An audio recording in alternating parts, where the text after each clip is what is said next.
నమస్తే, welcome to our channel. నేను మీ journalist Anil. వెలుగు మాటల బాధితుల జీవితాల్లో వెలుగు నింపేది ఎవరు? ప్రస్తుతం తెలంగాణలో వెలుగు మాటల వైపు చూస్తూ ఉంది తెలంగాణ యావత్ ప్రజానికం అంతా కూడా. ఎందుకంటే వెలుగు మాటలలో కొన్ని దశాబ్దాలుగా వాళ్ళు ఒక గూడు నిర్మించుకొని ఎంతోమంది నిరుపేదలు అందరూ కూడా నివసిస్తున్నారు. అయితే అక్కడ ప్రభుత్వం భూదాన్ పేరిట ఆ ఇండ్లన్నీ కూడా కూలగొట్టడం జరిగింది. అందరూ ప్రస్తుతం నిరాశలయ్యారు. చిన్న చిన్న పిల్లలు మొదలుకొని ముసలి వాళ్ళు కూడా ప్రస్తుతం రోడ్డు పైన పడుకుంటున్నటువంటి సిచ్యువేషన్ ఉంది. అక్కడ విజువల్ చూస్తూ ఉంటే నిజంగా చాలా దయనీయమైనటువంటి పరిస్థితి. అక్కడ వెలుగు మాటల బాధితుల జీవితాల్లో వెలుగు నింపేది ఎవరు, వెలుగులు ఎప్పుడు కనిపిస్తాయి వాళ్ళ జీవితాల్లో అనేది మనం మాట్లాడదాం. ప్రస్తుతం మనతోని మాట్లాడడానికి సీనియర్ జర్నలిస్ట్ ప్రేమ్ గారు ఉన్నారు. ప్రేమ్ గారు వచ్చారు. సో వారితో కలిసి ఈ వెలుగు మాటల ఇష్యూపై మనం మాట్లాడదాం. చెప్పండి ప్రేమ్, వెలుగు మాటల బాధితుల జీవితాల్లో వెలుగు నింపేది ఎవరు?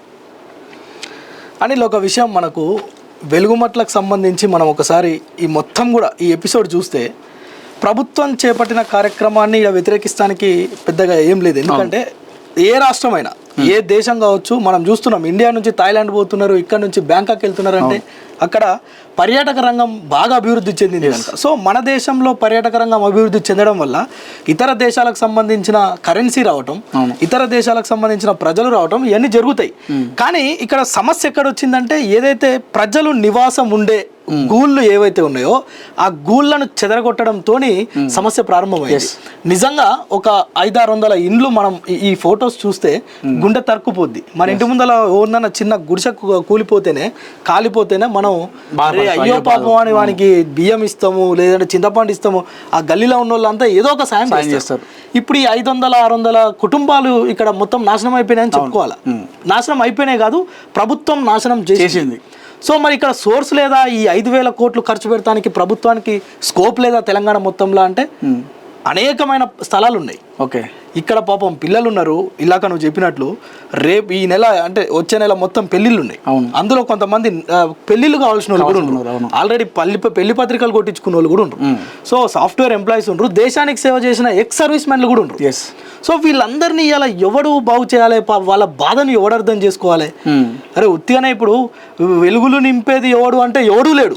వాడు వెలుగులోకి వచ్చేందుకు ఈ రాజకీయ నాయకులు అందరూ కూడా ఆడ క్యూ కడుతున్నారు. ప్రజలకు న్యాయం చేసేందుకు కాదు, వాళ్ళ జీవితాలలో వెలుగు నింపేందుకు కాదు. నిజంగా వీడు వెలుగులోకి రావాలి, వీని పార్టీ వెలుగులోకి రావాలి. వీడి చేసే ఈ యాక్షన్ ఏదైతే ఉందో రేపు 4 ఓట్లు సంపాదించడానికి కావచ్చు, లేదంటే 4 పైసలు సంపాదించుకోవడానికి తప్ప మరొకటి ఏది కూడా ఇక్కడ కనిపిస్తుంది. అంటే నిజంగా ప్రేమ్, ఇప్పుడు ఏదైతే వెలుగు మాటల ఘటన జరిగిందో, ఈ ఘటన జరిగినటువంటి ఈ రోజుల్లో అన్ని పార్టీలు పోయినాయి. ఒక కేఏ పాల్ తప్ప మిగతా వాళ్ళందరూ పోయినట్టు నాకు తెలిసి. సో ఇంతమంది పెయ్యరు, వాళ్ళ కోసం మాట్లాడిరు, తెల్లారి చూస్తే మళ్ళీ నీళ్ళు, దాని గురించి టాపిక్ ఏం లేదు. అంటే ఈ పార్టీలు అన్నీ కూడా వాళ్ళ పార్టీ ఎదుగుదల కోసం, వాళ్ళ వ్యక్తిగత అవసరాల కోసమే వెళ్తున్నారు తప్ప బాధితుల కోసం పోయినట్టు నాకు అనిపిస్తుంది. 100%. ఎందుకంటే ఎందుకు ఇది పదే మనం మాట్లాడాలి. ఈరోజు వెలుగుమట్ల ప్రజలకు మనం కూడా అండగా నిలవాలి. ఇక్కడ ఉన్న మనం వెలుగుమట్ల పోయి అక్కడ వాళ్ళు ఏడ్చే ఏడుపులు మనం కళ్ళతో చూడాల్సిన పనిలే. ఇక్కడ ఉంటే కూడా ఆ ధ్వని వినిపిస్తుంది, వాళ్ళ ఏడుపులు వినిపిస్తుంది. సో ఎందుకు మరి ఎవరు దీన్ని బాగు చేయాలంటే, ఇక్కడ నుంచి పోయే నాయకులు, లీడర్లు కేవలం వాళ్ళు వెలుగులోకి రావటం, వాడు బాగుపడడం, నలుగురిని చూపించుకోవడం, లేదంటే ఏగో వెలుగుమట్ల ప్రజలకు అడిగిపోయినా అని ఫోటో తీసుకొని సెల్ఫీ స్టేటస్ పెట్టుకోవడం, సోషల్ మీడియాలో పోస్ట్ చేయడం తప్ప వేరొక మార్గం కనిపిస్తలే ఇక్కడ. ఓకే, సో ఈ రోజు కడిగిన ముత్యం లాగా బయటకు వచ్చింది మన కవితక్క. ఇలా ధర్నా కూడా చేస్తుంది. సరే, సంతోషం. ఈ విషయంలో మనం బాధితులకు, ఎందుకంటే అందరూ పొయ్యి వస్తున్నారు, ఏది కేవలం జస్ట్ ఆడ వాకింగ్ చేసి స్టైల్ గా స్టేటస్లు పెడుతున్నారు. ఈ రోజు ఒక స్టెప్ తీసుకుంది అని చెప్పుకోవచ్చు. నిజంగా కడిగిన ముత్యం లాగా వచ్చిన కవితక్కకు మరొకసారి మా తరఫున, అంటే ఒక జర్నలిస్టుగా మేము అభినందించాల్సిన విషయం ఏంటంటే, ఒక దాదాపు 10,000 మంది అనిల్ ఇక్కడ బాధితులు, ఒక 800 ఇండ్లు కూలిపోయినాయి. అంటే 800 ఇండ్లల్లో ఎంతమంది జనాలు ఉంటారు, వారి కుటుంబాలకు సంబంధించిన వాళ్ళు ఎవరు, అక్కడ చిన్న చిన్న వ్యాపారాలు చేసుకునే వాళ్ళు ఉన్నారు, ఐటీ ఎంప్లాయీస్ ఉన్నారు, నిన్న మొన్న పెళ్ళి అయ్యి అలా రెంట్కి తీసుకున్న వాళ్ళు ఉన్నారు, ఇండ్లు కొనుక్కున్న వాళ్ళు ఉన్నారు. వాడు లోన్ కట్టుకుంటుండు, వాడిని బాధ చెప్పుకుంటే పాపం ఒక ముస్లాం వీడియో సోషల్ మీడియా మాట్లాడాలి. ఊకే రేవంత్ రెడ్డికి నేను కూడా చెప్తున్నా, ఊకేకి పంచాయతీ ఎందుకు, ఆడికి పోయి వాళ్ళని ఊకే బదనాం చేసుడు ఎందుకు, వాళ్ళని ఇబ్బంది పెట్టుడు ఎందుకు, గుడ్డగాల్సి మీదేసుడు ఎందుకు, వాళ్ళ ఇండ్లు కూడా కొట్టడం ఎందుకు, ఆ 10 రూపాయల మందు ఏదో చెప్పిందామా రూపాయల పేరు కూడా విషయం ఇస్తే ఆ విషయం అంటే నీళ్ళ కలపాలి. ఆ సలహా కూడా ఎంత అద్భుతంగా చెప్పింది ముసలాం. అంటే అది బాధతోటి వచ్చిన ఆవేదనతో వచ్చిన మాటలు. ఇప్పుడు అంటే వాళ్ళు చనిపోతానికి సిద్ధంగా ఉన్నారా అనేది కాదు ముచ్చట. అవును, అంత బాధ వాళ్ళు గోస అనుభవం. ఎప్పుడు బయటికి రావాలి కూడా వచ్చి మాట్లాడుతున్నారు కదా. ఇప్పుడు ఆ బాధ ఎవరు చెప్పుకోగలుగుతారు చెప్పు? అంత బాధ అంటే 10 రూపాయల విషయం ఆ నీళ్ళ ట్యాంకులో పోస్తే ఈ అపార్ట్మెంట్ అంతా చచ్చిపోతారు కదా. నువ్వు విగ్రహం కాకుండా మొత్తం ఈ నుంచి ఆడికి నువ్వే కబ్జా చేసి కేసీఆర్ ఫామ్ హౌస్ కట్టుకున్నట్టు నువ్వు కూడా ఖమ్మంలో ఫామ్ హౌస్ కట్టుకో రేవంత్ రెడ్డి అని చెప్తుండ్రు. సో ఆ పరిస్థితి ఈ రోజు ఆడ ఉంది. నిజంగా మరి వాళ్ళకు నిజంగా వాళ్ళ జీవితంలో వెలుగులు నింపేటోడు ప్రభుత్వం ఏమైనా చర్యలు తీసుకుంటుందా? ఇప్పటిదాకా ఒక కంపెన్సేషన్ లేదు, వాళ్ళకు పునరావాసం కల్పించే దిశగా ఆలోచన. దోమలు కుడుతున్నాయంట చిన్న చిన్న పిల్లలు. మనం ఇక్కడనే హైదరాబాద్ లో ఇంత సిటీలా ఇక్కడ ఉంటేనే మనం దోమలకు చచ్చిపోతున్నాం. మస్కిటో కాయిల్స్ పెట్టుకుంటాం, ఆల్ అవుట్స్ పెట్టుకుంటాం. ఇదంతా కాదురా బాయ్ అట్ట కూడా అవుతలేమని నెట్ వేసుకుంటాం. వాడు ఏడ పండుకోవాలి? అసలు ఇల్లు దాపు అనేది లేదు కదా. చెట్టు కింద పండుకున్న వాళ్ళు ఉండరు. మంది ఇళ్ళలో ఎంతకాలం ఉంటారు? ఇప్పుడు ఇమ్మీడియట్ గా నువ్వు కిరాయి కావాలంటే ఆడ 5,000 ఉన్న కిరాయి 20,000 చేసారు. ఇప్పుడు మానవత్వం లేకుండా అయిపోయింది ఆడ. ఇవి మనం ఎవరిని ఇప్పుడు క్వశ్చన్ చేయాలా? ఇప్పుడు వెలుగుమాటలా ఎవరైతే ఉన్నారో ఆ చుట్టుపక్కల వాళ్ళు కనీసం వెళ్ళి చూడట్లేదు అట ఎవరు కూడా. కనీసం చుట్టాలని ఇంటికి రానిచ్చే పరిస్థితి లేదు. ఎవడైనా ఇప్పుడు ఒక రోజు అంటే అది కూడో గుడ్డో ఇస్తాం కానీ ఓ వారం రోజులు 10 రోజులు కావాలి ఆల్టర్నేటివ్ మనకు ఓడు వసతి కల్పిస్తారు. సో ఆ పరిస్థితి ఇప్పుడు అక్కడ ఉంది. ఈ లీడర్లు నాయకులు వీళ్ళంతా పోయి వీళ్ళ స్వలాభం కోసం చేసుకోవడం తప్ప. వాస్తవంగా ప్రతిపక్షాలు నిజంగా పేదలకు న్యాయం చేయాలని ఉంటే ప్రభుత్వం నుండి ఏదో ఒక రియాక్షన్ వచ్చేది ఖచ్చితంగా. ఈ రోజు దాకా ప్రభుత్వం స్పందిస్తలేదు. చీమ గుట్టినట్టు కూడా లేదు. ఆడనేమో దోమలు గుట్టి సస్తూరు జనాలు, ప్రభుత్వానికి మాత్రం చీమ గుట్టినట్టు కూడా లేదంటే ఎంత అంటే వీళ్ళంతా లోపాయకార ఒప్పందం ఇదంతా. నువ్వు కొట్టినట్టు చేయి, నేను ఏడ్చినట్టు చేస్తా. అర్థమైందా? ఇదంతా నడుస్తుంది. ఈ బ్యాక్గ్రౌండ్ ఇదంతా నడుస్తుంది. జనాలకు తెలియదు అరే వాడొచ్చిండు వీడొచ్చిండు. మరి ఏది చలనం ఏది? ప్రభుత్వం ఏదో ఒక స్టాండ్ తీసుకోవాలి కదా. ప్రభుత్వం ఏదున్నా ఇంతే ప్రజల పరిస్థితి అంతే. ఇంకా ఏ ప్రభుత్వం కూడా అంతేగా. ఇప్పుడు ప్రజలంతా ప్రజాపాలన వస్తుందా అని ముందు అనుకోలే, మొన్న ఎలక్షన్స్ కి ముందు అనుకోలే.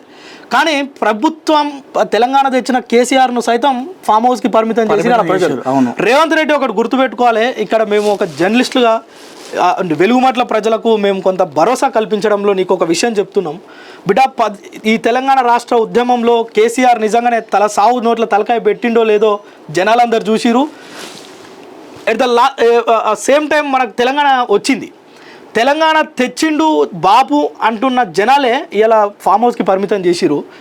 అట్లాంటి వ్యక్తినే ఫామ్ హౌస్కి పరిమితం చేసినప్పుడు నువ్వు మంది ఇండ్లను కూల్చేస్తున్నావు, ప్రజల ఇండ్లతో ఆడుకుంటున్నావు, జీవితాలతో ఆడుకుంటున్నావు.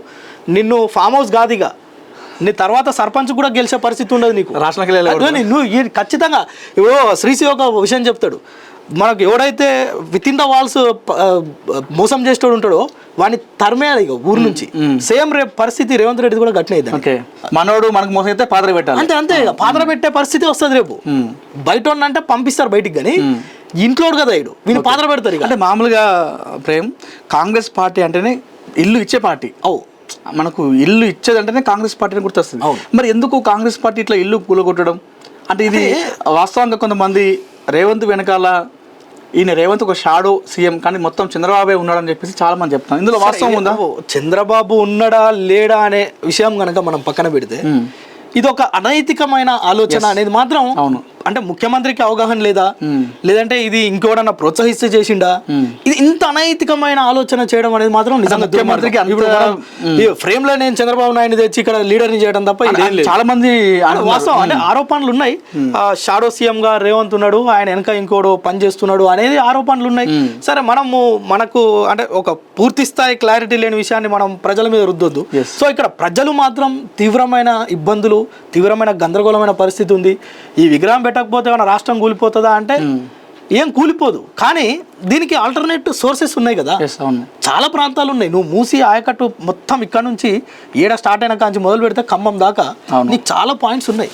నువ్వు డెవలప్ చేయాలనుకుంటే చేయొచ్చు. నిజానికి మనకు పర్యాటక రంగం అవసరం. తెలంగాణలో పర్యాటక రంగం లేక ప్రజలు కొంత ఇబ్బంది పడుతున్న మాట వాస్తవం. నువ్వు దాన్ని మనం సమన్వయంగా చేయాలి. ప్రజల్ని ఏడిపించుకుంటా నువ్వు విగ్రహం కడతా, విగ్రహానికి పాలాభిషేకం చేస్తా, వీడి కండ్ల ఏడుస్తే కండ్ల పొంటి నీళ్ళు వస్తలేవు, కనీసం మొత్తం ఆవిరైపోయినాయి. అసలు రేవంత్ రెడ్డి మాట్లాడుకోవడం మరీ దారుణం దీని గురించి. అసలు ఇంతమంది ఏడుస్తున్నారు, ఇంతమంది మనోవేదన గురవుతున్నారు అనేది. అంటే నిజంగా చెప్పినా కదా ఇలాక నువ్వు తనినట్టు చేయి నేను ఏడ్చినట్టు చేస్తా అని. ఆ లీడర్లు అంతా పోతారు, ఎట్లాగ వస్తారు, మళ్ళీ ఈడ ఏం జరిగింది అనేది మళ్ళీ వాళ్ళే చెప్తారు. అవును అన్న మేము పోయి వచ్చినామే మంచిగా పిల్ల అందరూ ఏడుస్తారు, మేము కూడా మంచిగా షేర్ అయినా ఓ ఫోటో స్టేటస్ పెట్టినాం, మళ్ళీ నైట్ మాట్లాడుకుంటారు. అవును ఈ జనాలకు తెలియదు. అరే వస్తురు ఫోటోలు దిగుతారు ఎందుకు? ఎవరు ప్రభుత్వం ఒక స్టాండ్ తీసుకొని ఇప్పటికీ ఒక కనీసం ఒక చిన్న మాట చెప్పాలి, ప్రజలకి ఒక భరోసా ఇవ్వాలి. మేము ఉన్నాం, మీ ఇల్లు కూలిపోయినాయి, మేము పక్కన ఆల్టర్నేట్ చూపిస్తాం, పునరావాసం కల్పిస్తాం, లేదంటే మీకు కంపెన్సేషన్ ఇస్తాం. ఇప్పటిదాకా ఏం లేదు, ప్రభుత్వం చలనం లేకుండా ఉంది. అంటే బీఆర్ఎస్ ప్రభుత్వం పైన వ్యతిరేకత రావడానికి 10 ఏళ్ళు పట్టింది. కానీ ఈ గడిచిన 2 ఏళ్లలోనే రేవంత్ సర్కార్ పైన మరీ దానటువంటి విమర్శలు వస్తున్నాయి. ఎందుకంటే హైడ్రా పీరియడ్ వాళ్ళు కూలగొట్టిన ఇల్లు అన్ని కూడా గుడిసెలు, రేకులు ఇల్లే, పెద్ద పెద్ద బిగ్ షాట్స్ అయితే ఎవరు కూడా కూలగొట్టిన దాకా అయితే లేవు. అసలు ఏంది దీని వెనకాల అంతర్యం చెప్తున్నా కదా. మనం మాట్లాడే దాంట్లో అనైతికమైన ఆలోచనలు, అనైతికమైన విధానాలతోని 2 ఏళ్లకే అంత విషయాన్ని ప్రభుత్వాన్ని పైన ప్రజలు వెళ్ళగక్కుతున్న పరిస్థితి ఈరోజు స్పష్టంగా మనకు కనిపిస్తుంది. ఇలా మనం కూడా ప్రభుత్వానికి వ్యతిరేకంగా మాట్లాడాలి, ముఖ్యమంత్రిని తిట్టాలంటే మన సోకా జర్నలిస్టులకి. ఇలా ఆడికి పోతురు, కార్లు వేసుకొని పోతురు, 10,000 పెట్రోల్ పోసుకొని ఖర్చులు పెట్టుకొని పోయి వస్తురు అంటే అక్కడ పోయి ప్రజల సమస్యలు చెప్తానికి పోతున్నారు మనోళ్ళు. అంటే వాళ్ళని కూడా పోలీసులతోటి అరెస్ట్ చేపిస్తే ఏమొస్తుంది, అణిచివేస్తే ఏమొస్తుంది? జర్నలిస్టులు, ఇదే జర్నలిస్టులు, ఇదే మీడియా రేవంత్ సర్కార్ సపోర్ట్ చేసి అంటే కారణం జర్నలిస్ట్లే కదా. అవును, మీడియానే కదా. అవును, నువ్వు అట్లాంటి మీడియాను లేదంటే ప్రశ్నించే గొంతును, మాట్లాడే గొంతును నొక్కేస్తే ఎన్ని రోజులు సాగదు ఈ ప్రయాణం? నువ్వు 10 ఏళ్ళు ఉంటా, నేను 2 సార్లు ముఖ్యమంత్రి, అన్ని పగటి కళలు కనేటోళ్ళు ఉంటారు చూసినావా అనిల్? ఆ టైప్ అన్నమాట ఇదంతా వ్యవస్థ. ఓకే ప్రేమ్, లాస్ట్ లో కడిగిన ముత్యం వచ్చినటువంటి కవితనైనా మరి ఇప్పుడు పరిష్కారం చేసేది ఎక్కడ అనుకుంటున్నారా? పరిష్కారం చేస్తుందా చేయదా అనేది ఆమె 2 days అవుతుంది, నిన్న కూడా అరెస్ట్ అయింది, పొద్దున కూడా కంటిన్యూ చేస్తుంది. అదే నేనేమంటున్నా, ఈమె వల్ల అక్కడ ప్రజలకు ఏమైనా ఒరగదా అనే విషయాన్ని పక్కన పెడితే ఒక స్టాండ్ తీసుకొని ఒక ధర్నా చేస్తానికి, ఒక నిరసన వ్యక్తం చేస్తానికి ముందుకొచ్చింది. అక్కడ ఉన్న 10,000 మందికి నేనున్నా అనే ఒక ధైర్యం కల్పిస్తుంది కనుక కొంత ఏదన్నా ప్రభుత్వంలో చలనం ఉంటుంది. ఎందుకంటే ఇంకో విషయం కూడా చెప్తా అనిల్, ఇక్కడ చాలా మంది ఆరోపణలు చేస్తుంటారు ఈ కవిత రేవంత్ ఇద్దరు ఫ్రెండ్స్ అని. సో మరి ఇందులో ఇదేమన్నా ఉందా కూడా తెలియదు. సో ఇది ఏం జరుగుద్ది పరిణామాలు అనేది చూడాలి. మొత్తానికి మాత్రం ఏదేమైనప్పటికీ కూడా మనము ఒకటే డిమాండ్ చేయాలి, ఒక జర్నలిస్ట్గా మనం మానవతావాదులుగా కూడా మాట్లాడుకోవాలి. ఇక్కడ జర్నలిస్టమే కాదు. సో ఏదైతే ఈ 800 మందికి సంబంధించిన ఇండ్లు కూలగొట్టిరో, ఎంత యుద్ధ ప్రాతిపదికన కూలగొట్టిరో వాళ్ళకు అంతే యుద్ధ ప్రాతిపదికన వాళ్ళకు పునరావాసం కల్పించడమా లేదంటే కాంపెన్సేషన్ ఇవ్వడమా ఏదో ఒకటి చేయాలి ప్రభుత్వం. పాపం వాళ్ళ ఏడుపులను కొంత అర్థం చేసుకోవాల్సిన బాధ్యత ప్రభుత్వం పైనే ఉంది. మళ్ళీ కూడా మనం ఎన్ని తిట్టినా కొట్టినా లాస్ట్కి అల్టిమేట్గా చేయాల్సింది ప్రభుత్వమే కనుక.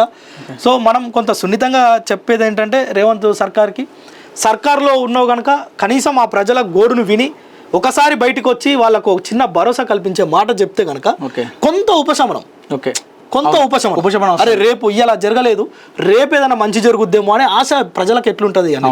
ఇల్లు కోల్పోయినోనికి రేపు ఇస్తా అంటే సరే ఈ నైట్కు ఆ దోమలు కట్టినా పర్లేదు, ఆ చెట్టు కింద పండుకుంటాడు. ఎందుకంటే తెల్లారితే ఇది ఉంది అని చెప్పేసి ఒక ధైర్యం లోపల.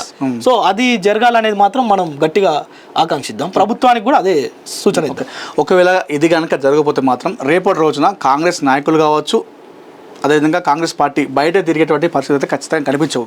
ఎందుకంటే ప్రజలు మీకు బుద్ధి చెప్పేటువంటి రోజులు ఖచ్చితంగా వస్తాయి. రేపటి రోజున చాలా ఎలక్షన్స్ ఉన్నాయి ఇంకా. సో మీరు బయటికి పోయి ఓట్లు ఆడేటువంటి మొక్కం కూడా మీకు ఉండదు.